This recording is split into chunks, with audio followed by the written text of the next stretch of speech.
बिस्मिल्लाहिर्रहमानिर्रहीम। स्टूडेंट्स, मैं तौसीक अहमद सिद्दीकी, आपका मैथ टीचर। इससे पहले कि हम 9th क्लास के लेक्चर्स की तरफ जाएं, मैं चाहूँगा कि आप हमारे चैनल NCES ऑफिशियल जो है इसको सब्सक्राइब करें और ये जो बेल आइकन मौजूद है इसको प्रेस करें ताकि आप हमारी लेटेस्ट अपडेट्स जो हैं उससे मुस्तफ़ीद हो सकें। तो स्टूडेंट्स, स्टार्ट करते हैं। अभी आज का हमारा टॉपिक है एक्सरसाइज 1.5 के अंदर क्वेश्चन नंबर 4, 5 और 6।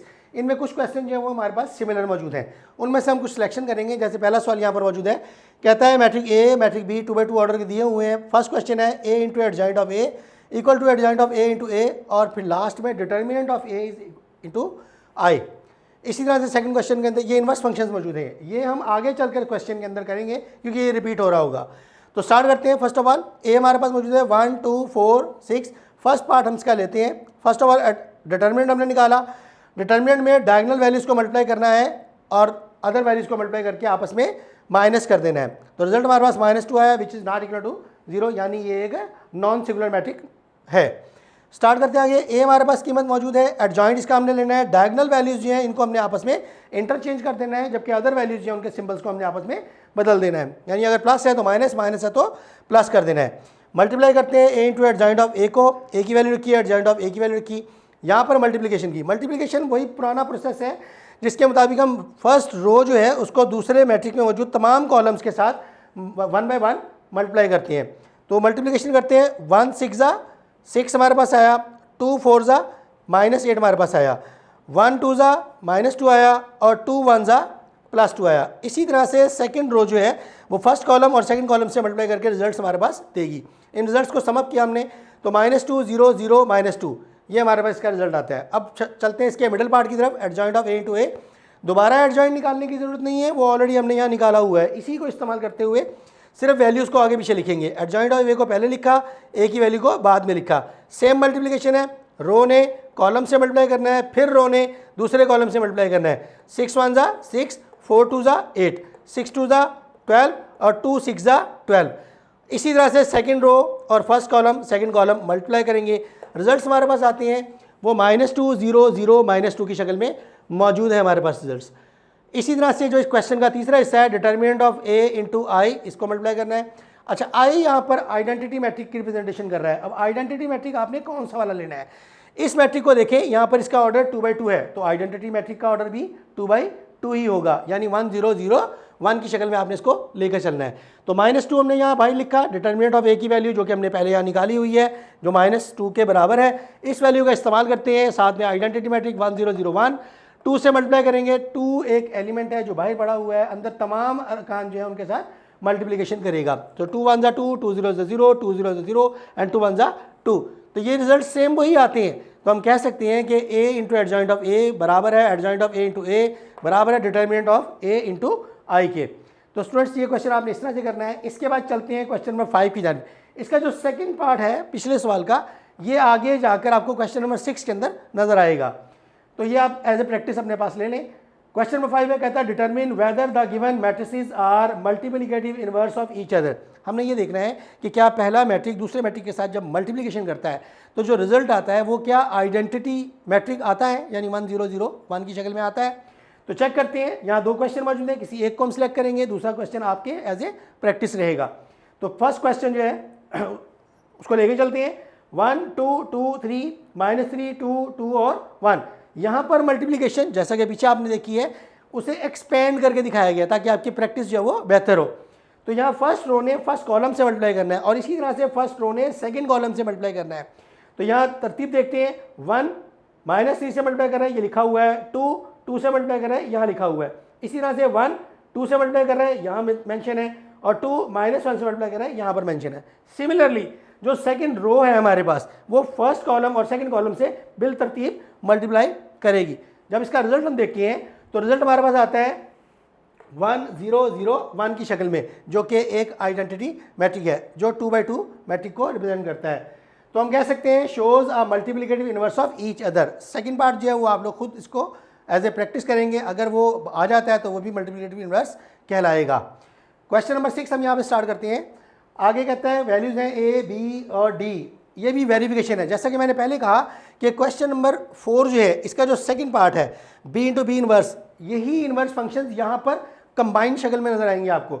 यहाँ पर कहते हैं ए बी की पहले मल्टीप्लिकेशन करें, बाद में उसका इनवर्स लें और फिर उसको साबित करें कि वो बराबर है B inverse into A inverse के। तो स्टूडेंट्स स्टार्ट करते हैं, एक क्वेश्चन की सिलेक्शन करते हैं, दूसरा क्वेश्चन एज ए प्रैक्टिस आप लोगों के पास रहेगा।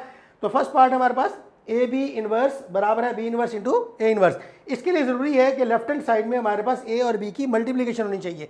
तो फर्स्ट ऑफ ऑल हम मल्टीप्लिकेशन निकालते हैं ए और बी की। ए की वैल्यू लिखी हमने, बी की वैल्यू लिखी। सिमिलरली जैसे कि यहाँ पिछले क्वेश्चन के अंदर हमने मल्टीप्लिकेशन की थी, उसी तरह से यहाँ पर भी मल्टीप्लाई करेंगे। यानी फर्स्ट रो जो है वो फर्स्ट कॉलम से, फिर फर्स्ट रो ही जो है वो सेकंड कॉलम से मल्टीप्लाई करेगी। इसी तरह से सेकंड रो जो है वो फर्स्ट कॉलम से और सेकंड रो ही सेकंड कॉलम से बिलतरतीब मल्टीप्लिकेशन करेगी।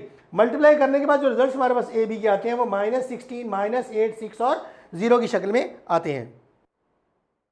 जी स्टूडेंट्स, हम क्वेश्चन के अंदर ए बी की वैल्यू जो है वो फाइंड आउट कर चुके हैं।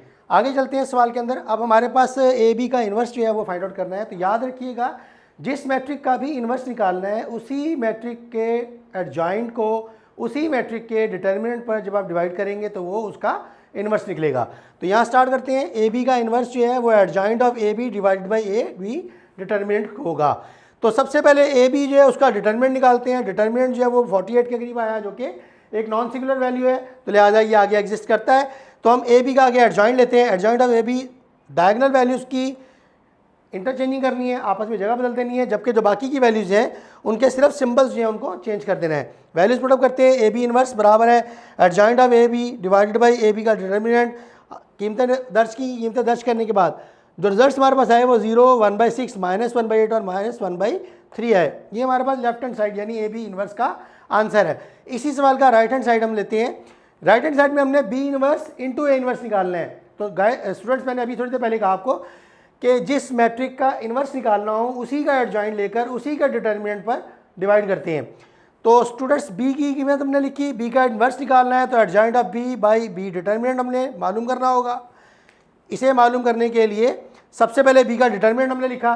बी का डिटर्मिनेंट लेने के बाद वैल्यू 6 आ गई, इसका एडजॉइंट लिया। एडजॉइंट फिर वही डायगोनल वैल्यूज़ जो हैं उनको आपने आपस में इंटरचेंज कर देना है और जो बाकी की वैल्यूज़ हैं उनके सिंबल्स को आपस में बदल देना है। एडजॉइंट ऑफ बी हमारे पास आ गया। बी इनवर्स की वैल्यू जो है वो हमने यहाँ पर दर्ज की। बी इनवर्स की कीमत दर्ज करने के बाद जो रिजल्ट्स हैं अभी इनको हमने फाइनलाइज नहीं करना, इनको मल्टीप्लाई नहीं कर देना अंदर जाकर, आगे चलकर जाकर इसको आसानी के साथ मल्टीप्लिकेशन हम करेंगे। आगे चलकर देखते हैं। ए की वैल्यू हमारे पास मौजूद है। अब ए का इनवर्स चूँकि निकालना है तो लिहाजा एडजॉइंट ऑफ ए बाई ए का डिटर्मिनेंट आपको लेना पड़ेगा। तो ए का डिटर्मिनेंट निकाला जो कि 8 के बराबर आ जाता है। एडजॉइंट ऑफ ए जो है वो हमने लिया वही चीज़ कि दो यानी डायगोनल वैल्यूज़ जो हैं उनको आपस में इंटरचेंज कर देना है, जगह बदल देनी है और जो बाकी की वैल्यूज़ हैं उनके आपस में सिंबल्स जो हैं उनको चेंज कर देना है। तो यही हमने किया। इसका भी रिजल्ट हमारे पास 1/8 इंटू 2, 0, 1, 4 की शक्ल में मौजूद है। अब क्योंकि हमें मालूम करना है B inverse into A inverse, तो बी इनवर्स की वैल्यू हमने पहले लिखी जो कि 1/6, -1, 2 और -1, -4 के बराबर है। और इसी तरह से ए इनवर्स की वैल्यू 1/8, 2, 0, 1, 8 के बराबर है। अब ये जो 1/6 और 1/8 है ये चूँकि ब्रैकेट्स के बाहर है तो इन्हें आप आपस में मल्टीप्लाई कर सकते हैं। तो 1/48 हमारे पास रिजल्ट आ गया। अब ये दो मैट्रिसेस सेम उसी तरह से 2/2 ऑर्डर किए हैं जिन्हें हम पहले भी मल्टीप्लाई करते रहे हैं, उसी तरह से इसको भी मल्टीप्लाई करेंगे। फर्स्ट रो फर्स्ट कॉलम के साथ, फर्स्ट रो सेकंड कॉलम के साथ मल्टीप्लाई करके रिजल्ट्स हमारे पास आएंगे। सेकंड रो फर्स्ट कॉलम के साथ, सेकंड रो सेकंड कॉलम के साथ मल्टीप्लाई करके ये रिजल्ट्स हमारे पास आ जाएंगे। इन रिजल्ट्स को समअप किया हमने तो जो हमारे पास फाइनल रिजल्ट आता है वो 0, 1/6, -1/8 और -1/3 जो कि वही रिजल्ट है जो ए बी इनवर्स का था। तो स्टूडेंट्स, साबित होता है कि ए बी इनवर्स जो है वो बराबर है B inverse into A inverse के। इसका जो सेकंड पार्ट है ए डी और बी डी के साथ स्टूडेंट्स वो आप लोग खुद करेंगे। और मैं चाहूँगा कि जाने से पहले आप हमारे चैनल NCES को सब्सक्राइब करें और जो बेल आइकन मौजूद है इसको पुश करें ताकि आप हमारी लेटेस्ट अपडेट्स जो है उससे मुस्तफ़ीद हो सकें।